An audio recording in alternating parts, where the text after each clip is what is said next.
할렐루야, 한 주를 시작하는 월요일 아침입니다. 이번 한 주간도 말씀과 기도로 주님과 동행하시기를 축복드립니다. 오늘은 이사야서 12장 1절부터 6절까지의 말씀입니다. 이사야 12장은 우리가 지금까지 살펴보았던 1장부터 11장까지를 마무리하는 감사 찬양이라고 할 수 있습니다.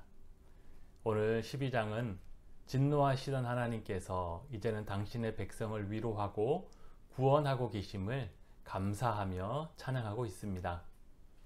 그들이 오늘 본문에서 말하고 있는 세 가지 감사의 제목 중에 첫 번째는 그들은 징벌과 고난을 통하여 자기들을 낮추시고 돌아서게 하신 하나님께 감사하고 있습니다. 1절에 여호와여 주께서 전에는 내게 노하셨사오나 라고 합니다.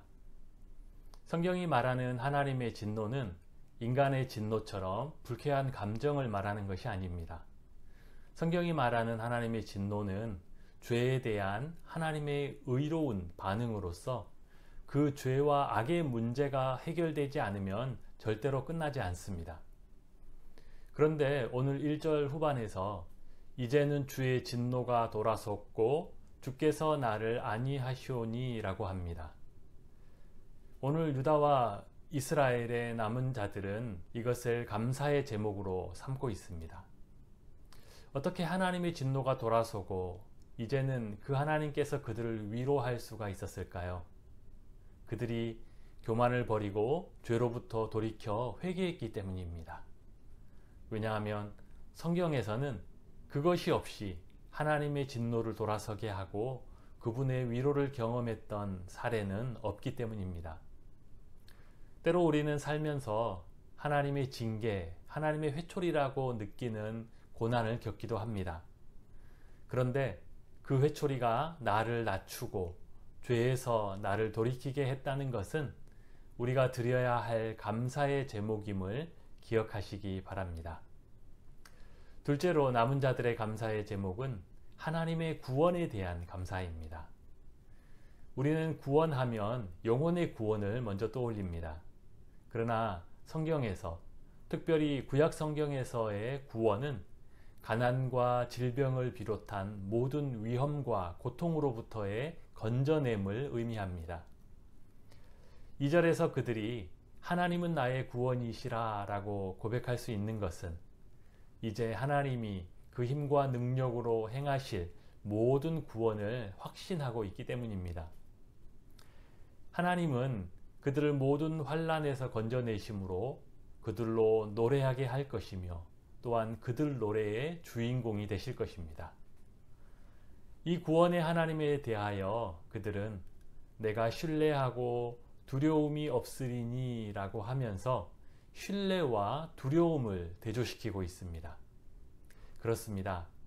나를 건져내실 하나님을 신뢰하지 않으면 다른 것들을 두려워하게 되어 있습니다. 그러나 반대로 하나님을 신뢰하면 다른 것들에 대한 두려움을 극복할 수 있게 되는 것입니다. 셋째로 남은 자들의 감사 제목은 6절에 드러납니다. 시온의 주민아 소리 높여 부르라. 이스라엘의 거룩하신 이가 너희 중에 크심이라.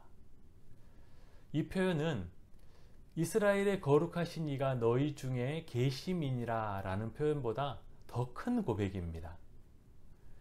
그 크고 놀라우신 분이 바로 너희 중에 거하고 계신다 라는 고백이기 때문입니다. 하나님이 당신의 백성에게 주신 최고의 축복은 임마누엘입니다. 그의 이름은 임마누엘이라 하리라 하셨으니 이를 번역한즉 하나님이 우리와 함께 계시다 함이라 라고 이사야 선지자는 미리 내다보았고, 예수님은 마태복음 끝에서 볼지어다 내가 세상 끝날까지 너희와 항상 함께 있으리라고 그 임마누엘을 다시 약속해 주셨습니다. 하나님이 우리와 함께 계시다라는 임마누엘이 하나님이 우리에게 주신 최고의 축복이다라면 또한 우리의 가장 큰 감사의 제목도 바로 이 임마누엘이 되어야 할 줄 믿습니다. 오늘도 여러분과 함께 계시는 이 이스라엘의 거룩하신 하나님께 감사하며 그분과 동행하시는 귀한 하루 되시기를 주님의 이름으로 축복드립니다. 기도하겠습니다. 오늘도 우리에게 새날을 주시고 생명의 호흡을 주신 하나님께 감사를 드립니다. 우리가 겪는 모든 고통과 역경 속에서도 하나님 우리를 위하여 일하고 계심을 믿고 감사하는 하루 되게 하여 주옵소서. 우리의 구원이 되신 하나님, 우리와 함께 계신 하나님을 믿음으로 바라보며 그 하나님과 동행하는 귀하고 복된 날 되게 하여 주시옵소서. 예수님의 이름으로 기도합니다. 아멘.